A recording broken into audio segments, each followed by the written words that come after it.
morning and welcome to CYC News for the 3rd of June 2018 and the 26th of Bashan 1734 AM. I'm David Nada. In today's headlines, Trump hits trade partners with steel and aluminium tariffs. Hamas says Gaza ceasefire reached after conflict with Israel. Americans viewed Hurricane Marina like it was happening in another country. Residents in path of Kilauea volcano told to heed evacuation orders. Emergency declaration set for storm-slammed part of North Carolina. Hepatitis A outbreak ceases on rise across the United States. Paolo Guerrero allowed to play at Russia 2018 World Cup after all. But first to the United States, where President Trump is imposing steep tariffs on steel and aluminium for three of America's biggest trading partners, Canada, Mexico, and the European Union. The trade penalties, 25% on imported steel and 10% on imported aluminium, came into effect at midnight on Thursday. Canada, Mexico, and the EU had been granted temporary exemptions from those tariffs, while the US pursued negotiations to address the administration's concerns about the state of domestic steel and aluminium production. The negotiations had a Friday deadline. Trump's decision could raise prices for Americans on a range of everyday products. It could also place the United States in a trade dispute on more than one front. The administration is also moving ahead with tariffs on Chinese goods. Europe had promised swift retaliation if it was hit with the trade penalties and had warned it could quickly respond with 25% tariffs on US products such as motorcycles, denim, cigarettes, cranberry juice and peanut butter. To Gaza now, where Hamas has said Palestinian militant groups would agree to ceasefire if Israel also agreed to abide by one, following the biggest exchange of fire in Gaza since 2014. Comments were made by Khalili al-Hayya, a member of Hamas's political bureau, came after militants launched what the Israel Defense Forces described as the biggest barrage of rocket and mortar fire from the coastal enclave in years. The IDF said it counted more than 100 launches from Gaza, and it responded with more than 60 airstrikes on targets in the enclave. Al-Hayya said in a statement on Wednesday that there had been considerable mediation efforts and apparent efforts to Egyptian-led talks, resulting in a consensus to return the ceasefire, understanding of the Gaza Strip. Israel's intelligence minister Israel Katz dismissed suggestions of an agreement. There is no ceasefire, he told Israeli radio on Wednesday morning, adding there is a clear Israeli policy not to allow shooting attacks and violence against Israeli citizens. IDF spokesman Lieutenant Colonel Jonathan Consaris said the Israeli military was not aware of any kind of ceasefire either, but added quiet will most likely be met with quiet. If militants relaunch attacks on Israel, he said terror will be met with a very strong response. There have been no reports of launches or strikes from either side as of 5 a.m. local time on Wednesday, suggesting a de facto ceasefire had taken hold even if there was no formal agreement. Now, Hurricane Maria may have killed more than 4,600 Americans in Puerto Rico, according to a recent academic report, but Americans paid less attention to the storm compared to the ones of past. In the aftermath of Maria, a number of polls were taken to judge just how closely Americans were paying attention to the devastation and recovery efforts. After the storm hit in late September, a study by non-gold standard pollster YouGov found only 27% were following news about the effects of Hurricane Maria very closely. To put that in some perspective, the same poll found that 43% and 39% of all Americans respectively closely followed news about the less deadly hurricanes Irma and Harvey. In November 2017, just 22% of Americans told gold standard pollsters at the Kaiser Family Foundation they were following news about rebuilding and recovery efforts in Puerto Rico after Hurricane Maria. Very closely, the lack of attention paid to Maria is unusual for major hurricane Category 3 or higher that harmed Americans. Many of these storms were deserving of the attention that they received.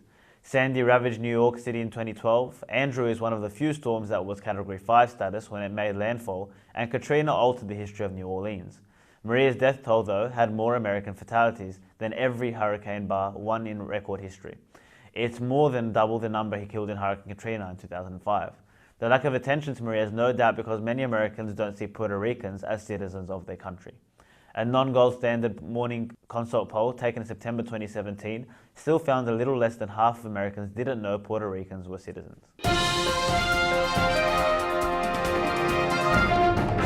Hawaii now, where magma from the state's Kilauea volcano forced more evacuations as emergency responders worry residents and become stranded on the east side of the Big Island. Residents in Kapoho, included Kapoho beach lots and vacation land, have been advised to evacuate according to the Hawaii Country Civil Defense Agency message.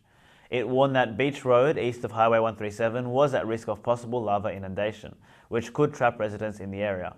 Those who declined to evacuate are on their own, with Hawaii Country Mayor Harry Kim saying on Tuesday first responders would cease going door to door in dangerous areas once final evacuations orders were issued. First responders put themselves in danger last weekend trying to help people who had refused to evacuate. Just after midnight on Tuesday, observers said lava fountaining from Fissure 8 was fueling the river of lava flowing down Highway 132. It was moving at an accelerated clip of about 10 yards a minute, much faster than the slow-moving stuff residents had seen earlier. Highway 132 has now been closed. At that rate, the lava, which forced the evacuations of residents along roads to the north, covered almost a half mile in 80 minutes. The pace slowed to 3 to 4 yards per minute later Wednesday morning and left Highway 132, but was following its steepest line of descent, which would take it to Four Corners area, east of Highway 137. Hawaii County Civil Defense Administrator Taumagare Magno said Fissure 8 was still active hours later on Wednesday, with the event erupting to heights of more than 200 feet at times. Returning to the mainland United States now, North Carolina Governor Roy Cooper declared a state of emergency for the western part of the state on Wednesday, after heavy rains slammed the mountainous areas, causing mudslides and forcing evacuations and road closures. The statement from the governor's office said the emergency declaration would help the state coordinate its response and prepare for any additional impacts. Parts of the region had been hit by frequent rain for a couple of weeks, and residents have been told to prepare for more flash flooding as storms persist. Heavy rains and a landslide nearby mountains and compromised the integrity of the Lake Tahoma Dam and triggered urgent calls for mandatory evacuations, although residents and businesses in the area appeared to have avoided a potential disaster. To health news now, and Tennessee is the most recent US state to report an outbreak of hepatitis A, with the capital, Nashville, claiming 14 confirmed cases since December. Hepatitis A is a viral infection that causes inflammation of the liver. Over the past 2 years, 6 other states have experienced outbreaks, and according to the US Centers of Disease and Control and Prevention, although demand for the vaccine outpaced supply earlier this year, there is enough to satisfy current needs. California, Indiana, Kentucky, Michigan, Utah, and West Virginia have reported outbreaks of hepatitis A since March last year. Cases in these states, with the exemption of Michigan, have been genetically identical or similar according to the CDC. Laboratory reports have not determined whether the viral strains from the cases in Nashville are also genetically linked. Symptoms of hepatitis A, which include fever, fatigue, nausea, abdominal pain, and jaundice, usually last less than 2 months, although some people can be ill for as long as 6. Most patients recover completely and do not have any lasting liver damage. And in sport, his case has gripped and outraged the nation, but it looks like Paolo Guerrero will play for Peru at the 2018 World Cup after all. Banned for 14 months by the Court of Arbitration for Sport for an alleged drugs violation only last week, Peru's all-time top scorer has now been cleared to travel to Russia with his teammates. In a remarkable turnaround, Guerrero was granted a stay of execution on Wednesday by the Federal Supreme Court of Switzerland. It means his ban will remain in place, but crucially be delayed until after the tournament's conclusion in July. Guerrero thanked all those who had supported his case and expressed relief that what he called an unjust sanction had been lifted, saying it's at least partial justice. The 34-year-old Peru captain said, "Each and every one of my teammates have given me the strength necessary to overcome this difficult moment. But this does not surprise me, as this is how a family behaves and this is what we are."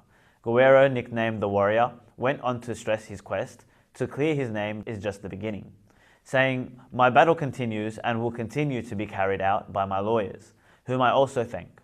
And that's all for CYC News. A reminder that you can watch this news bulletin again throughout the week on YouTube. I'm David Nada from the CYC studios in Sydney, Australia. Good night and God bless.